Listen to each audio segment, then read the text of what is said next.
Seahawks fans, wherever you may be, welcome back for another edition of the Seahawks Playbook podcast. Join your host, Bill Alvstad, and co-host, sports writer and football analyst Keith Myers, as we talk Seahawks football.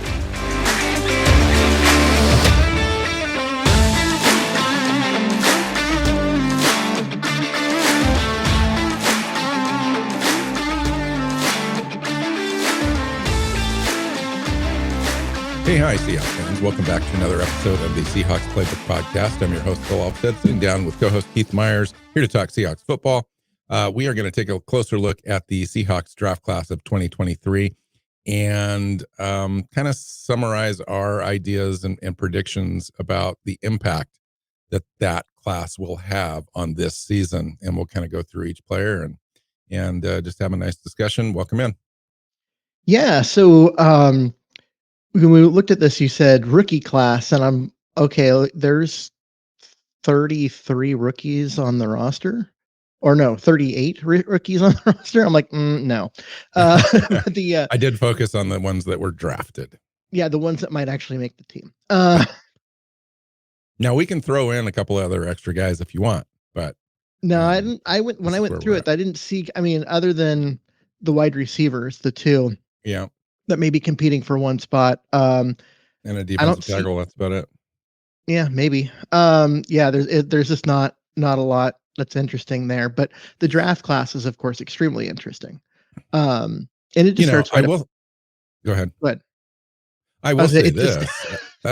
Sorry, I will say this over each other about the undrafted draft class is that we don't know yet. I mean, let's get to training camp and maybe somebody pops and emerges a little bit there, and we're not even considering them right now. That's certainly possible. We've only gone through a couple of mini camps, and there's rumblings about certain guys like Jonathan Sutherland, for example, at safety. That guy could definitely have an impact on the roster, and especially in special teams. They really like him, and that's the report.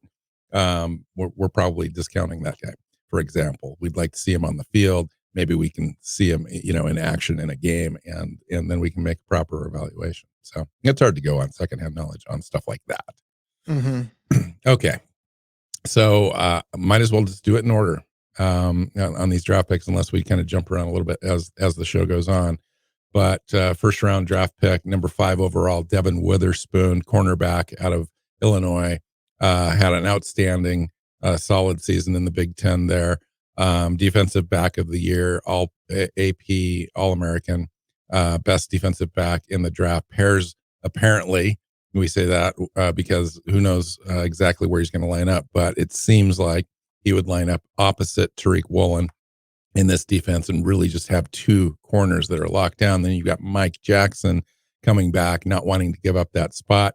Could mean Witherspoon moves around a little bit, more of a hybrid role into the slot and so forth. We'll just see how that plays out, but it's pretty darn exciting, Keith, I have to say. Excellent size, thumper, likes to hit, is going to be, I think by the end of this season, is going to be looked at for me as like a tone setter, one of the tone setters for this defense. Yeah, I mean, he's not the biggest guy, and so which is one of the things that the way he plays, as physical he plays and all of that, him not being the biggest guy might be a cause for a little bit of concern. But I think what he's going to give them more than, it's not the hitting and the physicality, it's the really good coverage and the fact that he's just an elite player. It starts there. It always starts with talent, for sure. And so you put him opposite Woolen, who we found out last year was an elite player. And who do you throw to if you're the opposing, quarterback? Because your two top receivers are both getting covered by elite guys. And that's really what it comes down to. That's always been kind of the idea with the Pete Carroll defense, is make sure you shut everything down over the top and you make teams beat you by attrition, which means you're going to use 3 downs every fourth down to march down the field, and you need to be successful all the way, because we're not going to allow anything over 5-6 yards on any given play, and if you make one mistake, that's it. And that's kind of this gives this philosophy the optimum chance to be successful, I think. Yeah, and I mean it really does. And one of the things that this team, the coaching staffs have to figure out is you've got other corners that are good as well.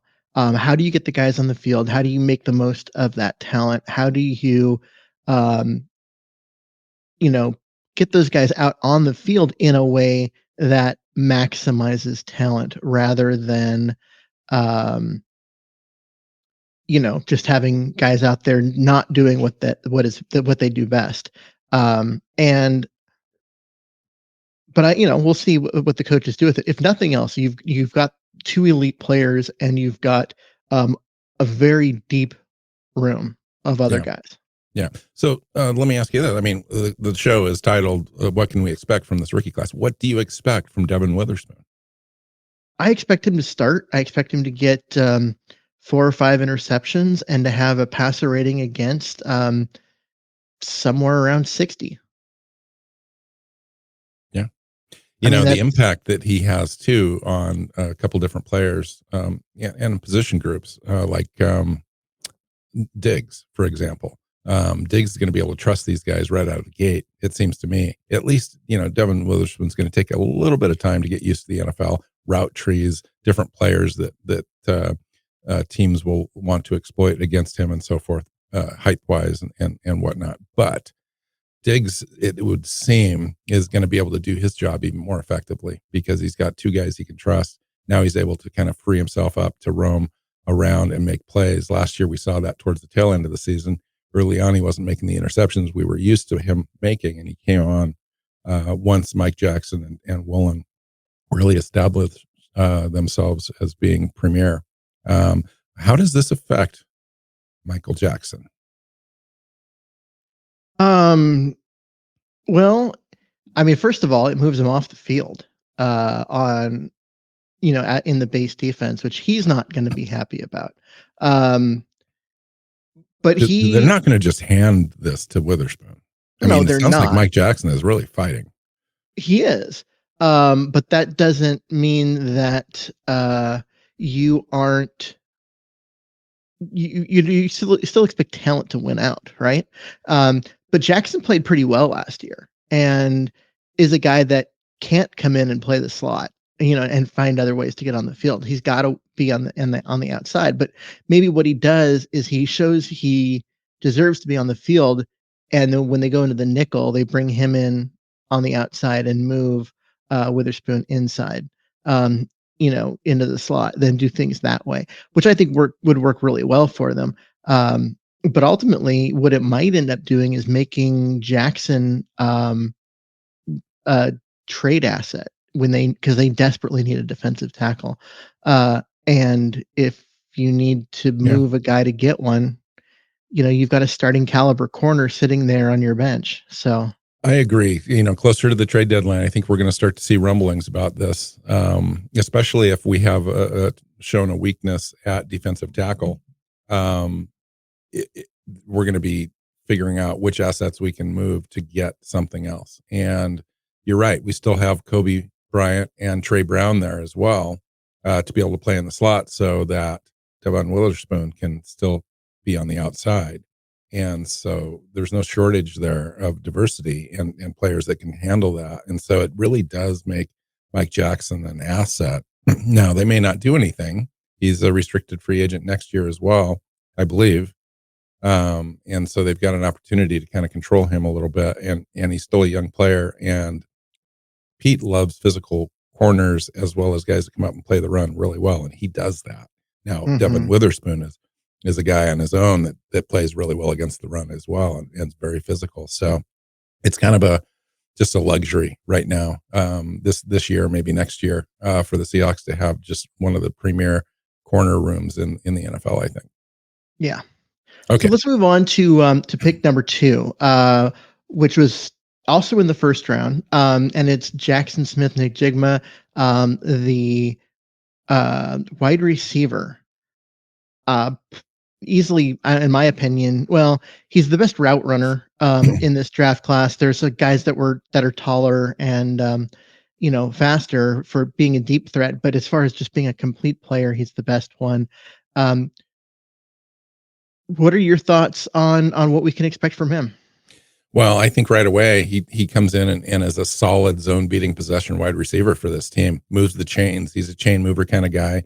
You can, the Seahawks are going to have a bona fide, legit top 5 offense this year, and he's definitely one of the reasons. It gives Geno Smith a trio of some of the best wide receivers in the NFL. I think. I think they're super excited about him. I think Geno Smith's excited, building rapport already from him, from what I understand. And he just comes in and gives the team really legit 3 wide receivers deep, with a couple of developmental guys on the backside. But now you can really depend on that third wide receiver, and I think they do. I mean, DK Metcalf and Tyler Lockett have proven to be excellent over the top, and now it allows them to focus on that more, and Jackson Smith and Jigba to come in and really focus on getting open in space and moving those chains, having some dump off ability. We have so many weapons that you're not going to be able to double team this guy. And if you choose to double team him, you're leaving Lockett or Metcalf open. You're leaving one of those tight ends like Fant or Disley open on a lesser linebacker type player. We haven't even talked about wide receivers, or excuse me, running backs coming out of the backfield as an option. So it's going to almost be impossible if we execute properly to stop that offense.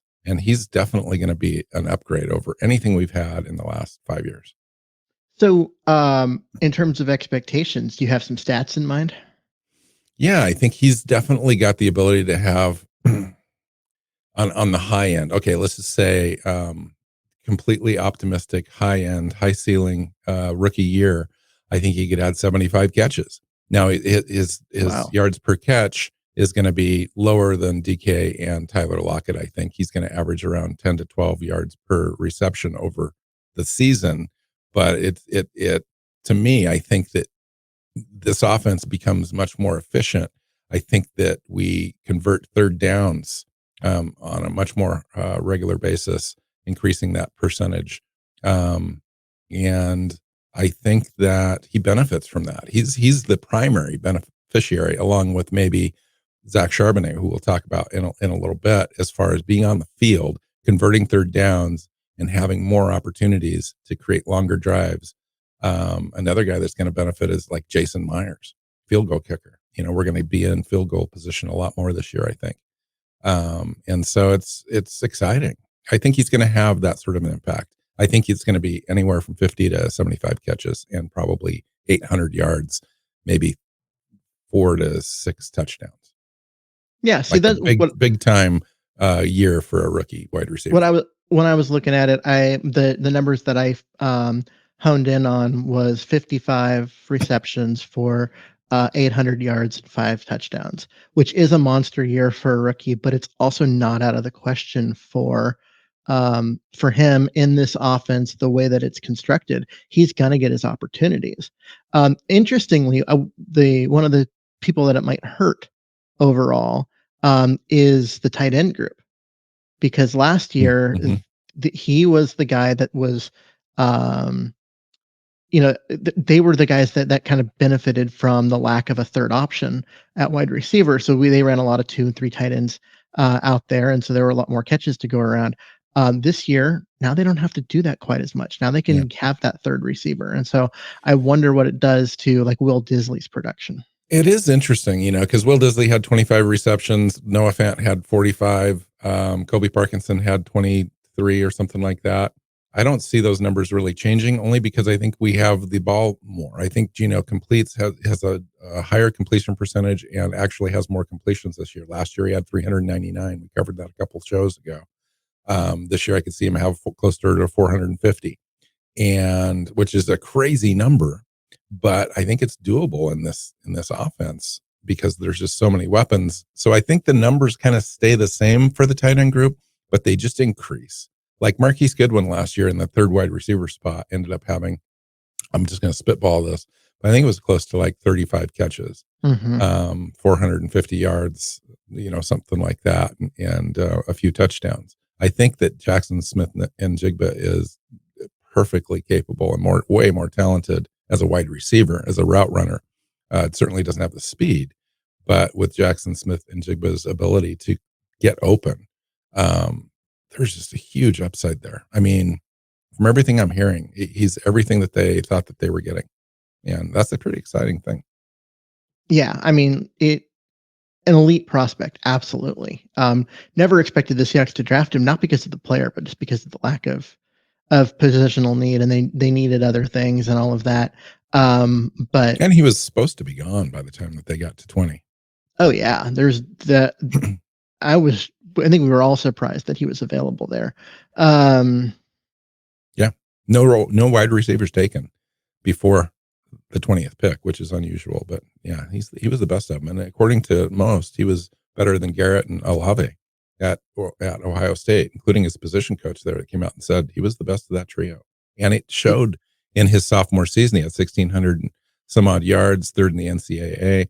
He had 95 catches, ninth overall, and a bunch of touchdowns. Totally high impact player, and I think that we get a chance to see that in this offense. all right. Let's actually move on to the second round and a guy that I think we might disagree a little bit on. And that's Derek Hall, the first of the second round picks. A guy the Seahawks had a first round pick on, or first round grade on, even though they got him in the second round. Um, what do you expect from him? Like, how much do you think he's going to be involved? I think that he's probably going to end up getting about 30% of the snaps if he's lucky, Yeah. just because the position is loaded. He's got Uchenna Nwasu that's ahead of him on the depth chart, Daryl Taylor as well. Daryl Taylor, in fact, is probably the guy that he's in competition with for snaps. Daryl Taylor finished really strong last year in um, and Boye Mafe, and then Hall. You got a couple of guys like Smith and Alton Robinson that are vying to get in there as well. But he's more of a situational guy for me, at least in his first year. Now, that's what we thought about Boye Mafe last year. We thought he was just going to come in and be a pass rusher. Opposite with Derek Hall, he's kind of got that LJ Collier kind of feel about him. Collier was quite a bit heavier, but they play a similar style in that he's going to be more looked at as a run stopper on the edge in that sort of a role. And I think they want to unleash him a little bit. And move him around a little bit in the defense. But I think he kind of finds a niche occasionally to spell Taylor to come in and be a better edge setter than Taylor was. Now, as far as dropping back in coverage and all that stuff, both of them are probably poor. I think overall at that, Derek Hall could end up working himself into a situation because of his athleticism. He's just extremely athletic guy, around a 4.55 40. Had 12 tackles for loss, 7 sacks, 60 tackles, 2 forced fumbles last year. He's capable. I just think there's a learning curve with him. And then you talk about the intangibles. Pete Carroll loves, all that kind of stuff, his leadership qualities, his work ethic, all that. So completely opposite of LJ Collier in that respect. Yeah, when I look at him, I mean, I see the speed and I see the athleticism, and I think this is a guy that they're gonna try and use that athleticism, which means yeah, he's gonna be asked to play wide, set an edge against the run, drop back into coverage, and then when they do unleash him, it's going to be uh, more here we need a speed rush around the edge, not a guy that they're going to have line up in front of a tackle and say, "Here, go at him every play," because I don't think that He does is have a setting good him up to good do bull well. rush, but that's not where you really want to use him. Yeah, I mean he's kind of small for that. So when I said, 25% of the snaps, 30% tops, is that kind of where you're at with him? Yeah, actually, that's why I thought you were going to say more, but I was going to quote a lot of the same things that you were. You said it's a very stacked position group, And and that's so they're really going. the only reason. I think if in any other year, maybe the year that Daryl Taylor was drafted, for example, they could have really used a guy like Derek Hall, and he Oh probably yeah. would have ended up playing 55, 60% of the snaps. Hmm. But in this room, I think that he has an opportunity to come along a little slower, which is a benefit to him, really. And the team is, again, like the quarterback room is rich at this position, and it's a luxury to have. And we'll see if he makes Darrell Taylor expendable, I think, in 2024, which is the real question out of this. Yeah, I mean, the other thing that we might see is that on 3rd and long, obvious passing situations, late in the game when the Seahawks are up, is that they just completely kind of scrap what we are thinking of as the Mhm. 3-4 ends, Go um, NASCAR on him. go full NASCAR and bring it because they've got all the guys to do it. Mhm. Um, Yeah. so Yeah, I that mean, is it's gonna be wild. I think so. I think that's probably they're dialing this up, really, because, man, I would be. yeah, so we'll Okay, see what happens with that. okay. Okay. So far, Uh, we're 3 for 3 as far as, being in agreement. Well, maybe this one will change. I probably not, but we'll see. Probably not. Zach Charbonnet, taken in the 2nd round, pick 52 overall, running back out of UCLA, one of your favorite players in the draft. So, tell Yeah. me about him. Yeah, well, this guy's kind of the opposite of what, um, Ken Walker is for this team. Ken Walker had, for as electrifying as he was last year, he was very poor in success rate. One of the poorest running backs in the league. So total boomer bust guy, which is fine. You need one of those guys on the roster. He's got the ability to break away and run to the end zone from almost any spot on the field. Similar that Rashad Penny was like that as well. But Zach Charbonnet is a hard worker, runs hard, takes what he has as far as what the defense is going to give him, and just kind of hits the hole. And when he gets there, he's kind of elusive for being a bigger back. And so I see him in a role where he's a chain mover. Comes in on 3rd down, converts short yardage situations, also a goal line kind of guy, and then works into more if it's there. And then in situations like last year, I don't know if you remember, but we played Carolina Panthers, and Walker was injured that game, and we had 10 carries as a running back group for 28 yards, I think, in Hmm. that game. And so he's going to take care of situations like that where hopefully health, everything being equal, he comes in and he can really kind of make sure that this room is balanced, and we have a capable guy that can run between the tackles for the full time. And it wouldn't shock me. You talk about upside ceiling wise and floor. This guy's ceiling's pretty high, and so and in the style of running that Pete Carroll likes and favors, and it wouldn't shock me if Walker and Charbonnet kind of reverse touches between the first game and the last game, and Charbonnet ends up being the back that they ride down the stretch. Yeah, I mean, the production of both of them kind of is partly dependent on whether the changes on the offensive line end up being upgrades, like significant upgrades, and I think they do. But it is worth uh, it is worth noting that they're very dependent on that. A lot of the success rate stuff that you were talking about with Walker had to do with the fact that the interior of the offensive line was really weak last Yeah, year, yeah, and he was getting blown up in the backfield like just after he got his hands on the ball. He very rarely was able to read blocks, explode through a hole, all that kind of stuff that you'd want a guy to do. Which is why he did better on the edge. Get him outside where he can just use his skill, and he did, you know, a lot better. So it kind of comes down to, um, what are we thinking as far as like the offensive line? yeah, Because I think that we have a situation where I agree with you. I think that Charbonnet ends up taking away a lot of carries from Walker simply because his ability to move the chains, to set him up in 3rd and short, and not 3rd and long, to break tackles and fall forward and all of that kind of stuff. interesting. All right, let me lead this one, and so you can kind of do the analysis on this guy. 4th round pick, Anthony Bradford. You just talked about the offensive line. Let's find out if maybe he's the answer. Well, we're gonna. I mean, he's a really interesting player and a guy that he can come in and is gonna have a shot at winning that job. Now he's got to beat out Phil Haynes, who um, is the incumbent. You could say. I mean, I guess Gabe Jackson was, but the two of them split time there last year. But ultimately, Gabe Jackson, or sorry, Phil Haynes, when they signed him, it felt a little bit like a draft hedge. Like they were like, yeah, he can come in and start, but we want an upgrade. And then they drafted Bradford. So I think Bradford gets every chance to win that job. Uh, Ultimately, he is a powerful guy um, who is going to make mistakes because he's a rookie, and so there will be some people that get free, get through the middle. Um, but hopefully, it will be a lot fewer, simply because he has the athleticism and physical traits to actually make sure that it isn't like a um, a constant thing.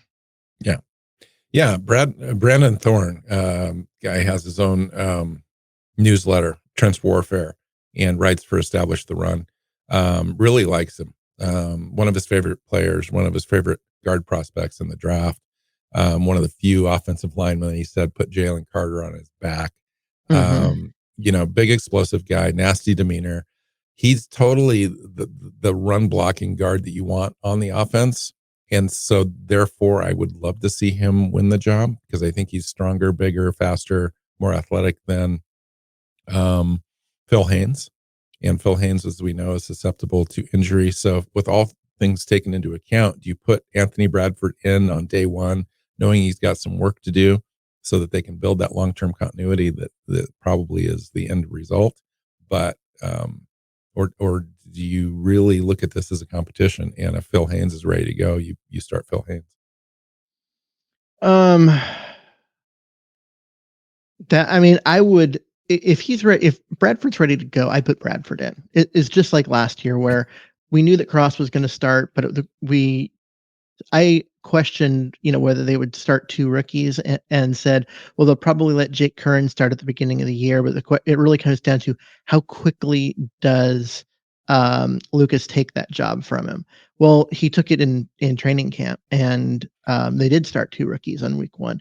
I think that you have an opportunity here if you're Bradford to come in and win a job, and the team would much prefer Bradford win it because he's the long term answer there. Phil Yeah. Haynes isn't. Yeah.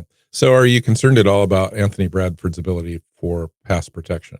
So we I know he mean, can run and push people out of the way, pancake guys, but he also needs to be able to pass in the interior or pass block. true. Yeah, and I think that he'll be serviceable early on and get better as he goes. Um, but yeah, it is something to worry about. He was not going to be an elite pass blocker, especially not early. So, Interesting. Okay. How about Cameron Young? Fourth round pick, 123 overall, defensive tackle, Cameron Young, Mississippi State, really long guy. But they're going to really ask him to kind of put on some weight and kind of be a stout guy in a role that maybe he's not familiar with, or maybe I'm just overlooking his role at Mississippi State. well, I mean, that is kind of his role at Mississippi State. He needed to be bigger to handle that role in the pros. I mean, he could do it at 305 at college and be fine. But he's going to get pushed, so they needed him to bulk up a little bit, and he's done that. I think um, he's going to be a good player in the middle. He's going to be one of those guys that is in there. You don't call his name very often, but that's not his job. His job is to eat blocks. It's to keep Bobby Wagner and company clean so they can flow to the ball and make the tackle. Um, his job is to not let the second player on the double team release. And I think he can do that. He's a big, powerful kid. My concern isn't really him. It's the fact that there's no backup to him. Yeah, it seems like Um, a crazy, weird thing to rely on a rookie you've never seen play a single down in the NFL to be essentially your starter and probably be in there for 60% of the snaps. I mean, that's a lot to ask for a young kid like that. It is. It really is. Um, Which is why I think we're both kind of in the agreement that this isn't the final deal. yeah, agreed. I would much rather go into this year with Young being the quote unquote backup who gets 40% of the snaps, because you rotate a lot on the defensive line. I think people have to keep that in mind, that um, the most you're going to see out of these guys is like 65%. So there will be and should be a lot of rotating. Um, and so yeah, they need at least one more guy. They need I think someone to come in and handle that role. I think it's obvious to us that Brian Monet is not going to be available. Now, he's a guy on the roster that, when healthy, could be that guy.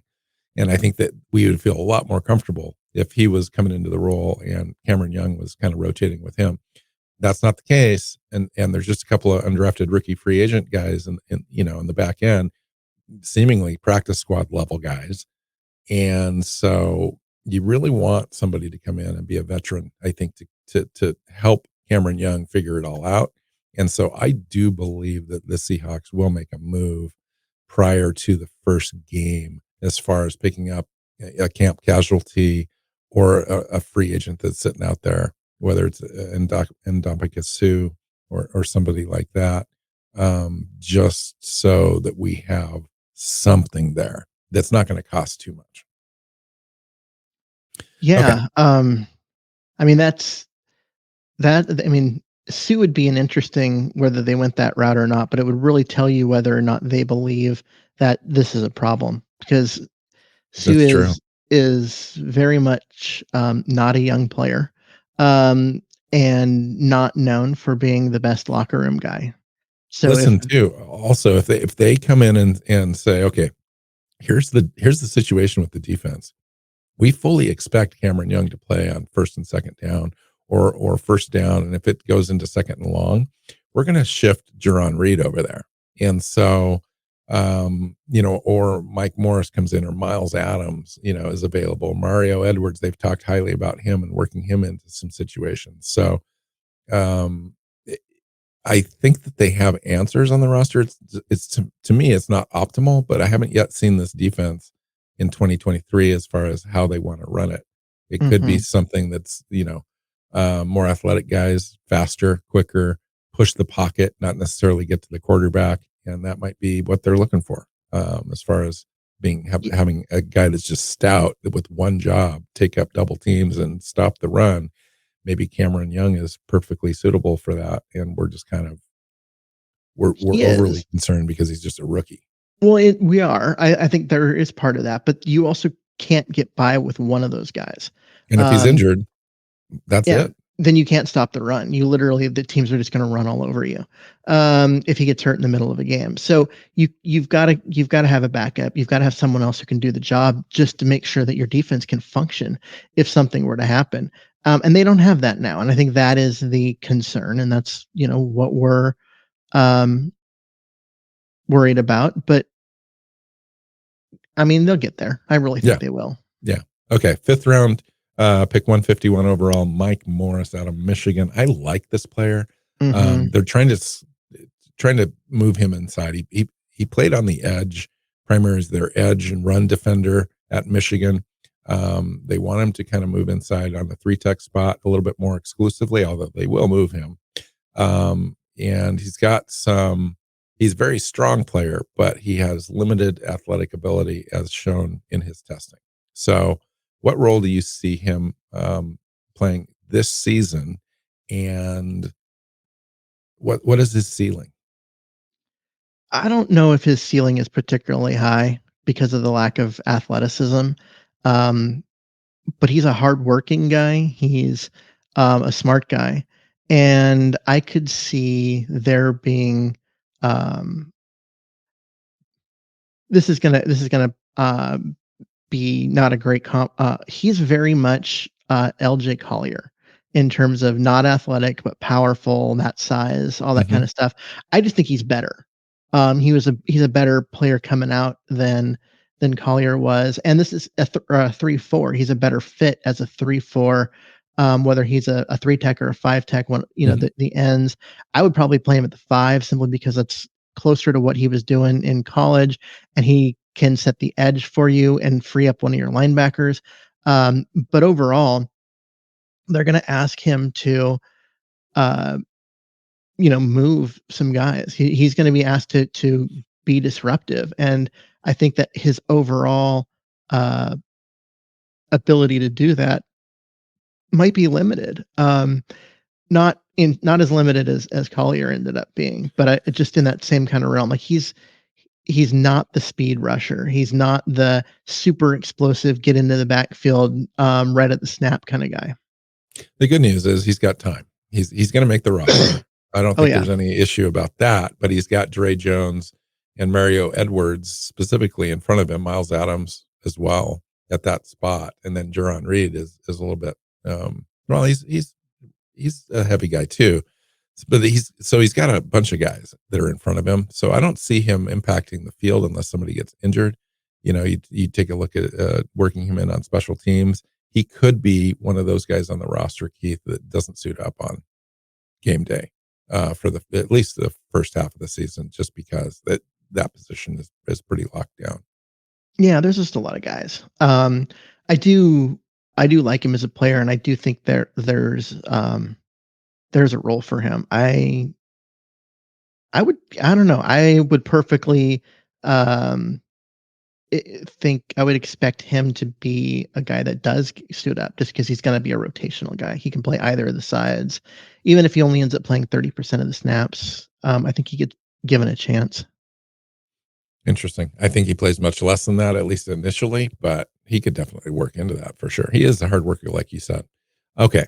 One of my favorite players in the draft is pick 154 overall, Uluwatimi, the center out of Michigan. Solid, not spectacular center, not a mover in the run game. He's not going to bowl you over. He's not that strong yet, but a stout pass protector, great Hmm. communicator.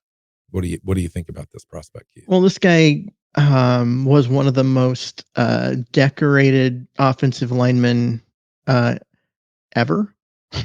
If you include the team awards, for the Hmm. best offensive line in football and that kind of stuff, and he was the center, the guy, making the calls and all of that stuff. Great communicator, great leader, um, and a good pass protector, which is different than what they've done in the past, um, where they focused on Hmm. just run blocking. He's a pass blocker. He is also a guy that can move. I like his lateral agility enough, because of the zone scheme that they wanna do. I think that he can get guys moving sideways. Yes. He may not push them straight back, Yeah. but I don't think that's what they're gonna ask him to do. I think they're just gonna ask them to push guys sideways, get them turned to create a hole for a running back to go through, and I think he can do that. Honestly, I think he has a chance to be a major upgrade, um, over last year, and I know we're talking about the 5th round pick and all of that, but Right. I just I expect him. I really think he's going to be better, and um, I kind of expect him to win that starting job. Like I have more faith at this moment in Oluwatimi winning it than Bradford. Interesting. I would say yes. I think that, and it's been borne out that way as far as the comments that are coming out of camp. Take a look at what everybody is saying, especially Pete Carroll, that he really likes this guy. He's going to come in right away and compete. It sounds like the job is his to lose, even though the perception out there might be it's Evan Brown's spot to lose just because he's got the experience. But this is again a situation you mentioned earlier. The team really wanted Anthony Bradford to win that spot. I think the team really wants Oluwatimi to win that spot too. Yeah, absolutely. And we saw last year where they're not afraid to have 2 rookies on the offensive line. And Wow. so that while it seems crazy that they would do it 2 years in a row. I mean, it's crazy that they did it once, but, it seems crazy that they would do it 2 years in a row. Like, I could totally see, But it man, happening the again. next 4 to 6 years, it'd just be unbelievable as Yeah, far as the because continuity is concerned. you've got I mean, then you'd have 4 guys that are in their first or second year, together, all on rookie deals. Um, yeah, I mean, that's when you know you've built something. Yeah. Yeah. Fun. All right. Who's next? Next is, um, one of your favorite guys and one of the, scouting department's favorite guys, and that is safety Jarek Reed II out of New Yeah. Mexico. Yeah, I've never heard in the 10 or 12. I think this is the 13th season. The Pete Carroll and company have been in here with John Schneider. I've never heard them gush about a 6th round pick like this before. Just to be able to have the opportunity to get him, but then you mentioned positional coaches raved about him and pined for him during the draft process, and they got him. Jarek Reed out of New Mexico, versatile safety, but undersized, kind of a safety nickel hybrid, if you will. Uh, Great physical player with some speed, comes downhill in a hurry in the run game. He can be targeted though in coverage due to his size, but I think he's definitely a special teams contributor right away, and eventually you're going to see him work in the secondary, possibly. If you take a look at, you mentioned this when we were evaluating position groups before, about comping him to Diggs, Quandre Diggs, as far as size and athletic profile. And I think that's why the team is really excited. The guy that can come in. I think that, if I'm correct, I think that Diggs started in the NFL as a nickel kind of cover guy, and then worked himself into a free safety starting role. And Yeah, with maybe Detroit. the path would be similar with Jarek Reed. Yeah, I mean, I think he's gonna come in and have a chance. And normally with 6 round picks, you're just like, we'll see if they make the roster. Um, but the way the roster is currently constructed, um, there's a spot for him. It's just it's sitting there. Someone has to beat him out. Well, you're talking Or about Joey Blount or Jonathan Sutherland at yeah, this point. yeah. So one of them has to beat him out, and even then, there could be a fifth safety on the roster. It Agreed. depends kind of what you do with at cornerback and that Yeah. kind of stuff. So Right. it him making the roster seems like a kind of a given. Uh, and you're right, to have the coaches, especially the position coaches and the scouts, be so excited to get a guy and have him, but it's a 6th round pick. This isn't oh, we're super excited to get Witherspoon, who was the 5th overall pick. This is the guy that got in round 6. And everyone's like giddy that they were able to get him. Yeah. No, it's exciting. It's one of those things too, Keith, where, other than just little clips, we just really haven't seen him. And Hmm. to get this guy into camp, read about him, see about him, break on the ball, make tackles, all that kind of stuff, work his way in, will be kind of a nice development to watch. I think the competition there for this spot on the roster between Joey Blount and Jonathan Sutherland and Jarek Reed and maybe Artie Burns at corner, who of those makes this roster? And if Artie Burns doesn't, and they go with 5 corners, and 5 safeties, that would be a pretty big story coming out of this camp. I do think he's more of a lock than maybe people perceive. So we'll see. How about the last pick of the draft, Keith? Round 7, pick 237 overall, running back Kenny McIntosh out of Georgia.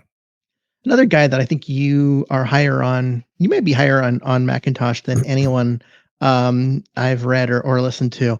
Um, Guy's a good receiver out of the backfield, a guy that you can depend on as far as like uh, blitz pickup and that kind of stuff.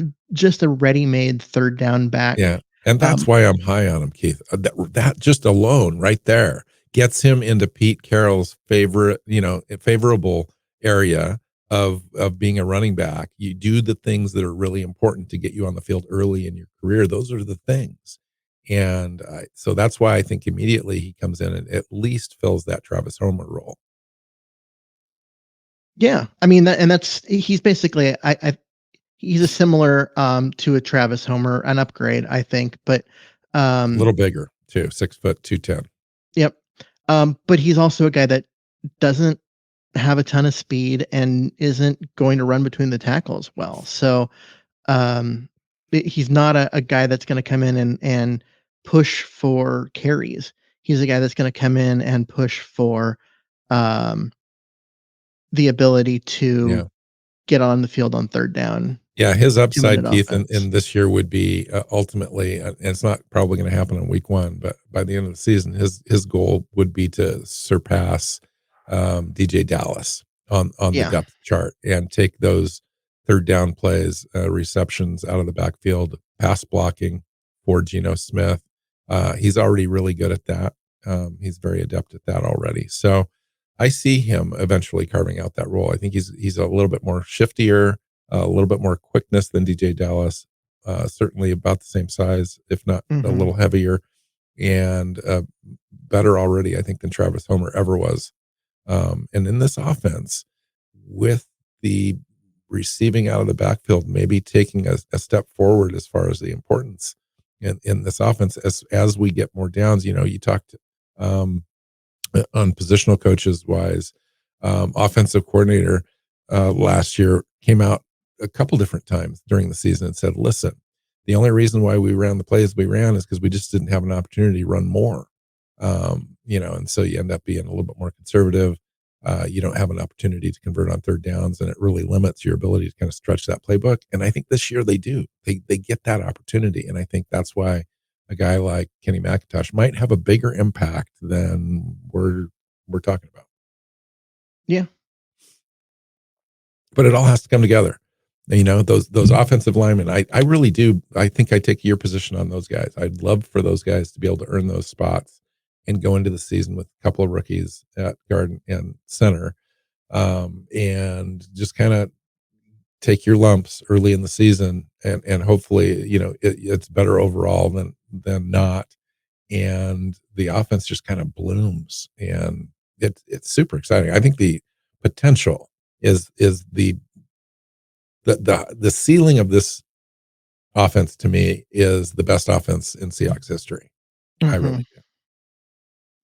Which, I mean, there's been some great ones. I think about that 2005 offense where Sean Alexander won an MVP and set Yeah, baby. um, What, a the 30 rushing touchdowns or something like that? 28. it was an insane amount. I think it was Yeah, and 29, and then he had 17, one 1,800 receiving. yards. Yeah, 1,800 yards, 29 Um, touchdowns. I mean, crazy. yeah, And and he so probably could have got more if he was a more physical back and didn't step out of bounds. I mean, that guy had so much talent. It was nuts. yeah, But yeah, yeah. you're right. I mean, we've had some great offenses overall. Uh, But but this offense does boy, have the opportunity to be better, simply because you've got so many weapons. That and team great backup. in that team in 2005 didn't have an elite receiver. Seahawks have two and a rookie that looks like he could be one. Yeah. Um, they didn't have a great tight end. Well, Seahawks have one and two really good ones. And a great um, third one potentially. yeah, and so it's just it's a situation where there's just a lot of talent here. Um, the offensive line has to do its job. And that's been the question mark for most of the Pete Carroll tenure, um, in part because he trusted Tom Cable too much. But uh, offensive line has been a weakness of this team, and it's been one of the things that's held the team back. And without Wilson and his ability to, uh, you know, just magically not get sacked and get the ball out, um, they've had to invest in the offensive line more, and they've done so investing draft capital. And so far, it's worked out. The two players from last year. It looks like it might work out again with two players this year, and we'll see how it goes going forward. But you got to have the bodies, you got to have the talent, and we'll see. The crazy thing, observation wise for me, is that we've kind of posed this player or this question or this thought in previous shows, and I don't think once have we paused to question Geno Smith in this process, in as a leader that's going to lead this maybe best ever Seahawks offense. And we don't even mention him as being an issue or a problem or a worry, which is just amazing to me. I mean, the evolution that not only us, but everyone has gone through, including Gino, in the last 365 days is astounding to me. But I do believe that, having said all of that, this thing really does come down to Geno Smith, It does. because without Geno Smith and having him have the year at least equal to what he had last year, this offense stagnates. And Hmm. if you end up having to go with a guy like Drew Lock, who knows? Maybe the Well, and that's interceptions double part of the and you're reason just why literally kill yourself. we've been um, we've just kind of ignored the possibility that he could regress is because so much of what he did last year was repeatable. This wasn't he didn't put up those stats by having a bunch of deep throws where somebody beat there was a defender there in position to make a pick, and somehow DK jumped in front of him. It wasn't an offense built on that kind of stuff. It was built on a very sustainable method, and now with the talent that's around him and hopefully a better running game and a little bit better blocking, um, it's not a matter of if he will regress, it's will he step forward. Right. Yeah. And he specifically designed a contract with his agent and the Seahawks to believe in himself, to bet on himself yet again, that Mhm. um, yes, in fact, he will and expects to, which is remarkable to me. So, anywho, let's get out of here. Long show. Thanks for sticking with us. Fun show, though. I enjoyed the conversation. Thanks, Keith. You can find Keith on Twitter at Myers NFL. You can find me at NW Seahawk. Seahawksplaybook.com is the website. You can find us on YouTube, on our YouTube channel, as well as your favorite podcast platform. And when you do, just hit that subscribe button. You'll get every show that we do into your feed. And if you really enjoy the show, leave us a nice comment and review if you feel so inclined. So until next time, go Hawks. Go Hawks. Seahawks Playbook podcast listeners, thanks for joining us for another edition of the show. You can find us on Twitter. Bill is at NW Seahawk, Keith is at Myers NFL, and the show is at Hawks Playbook. You can listen and subscribe to the show at SeahawksPlaybook.com.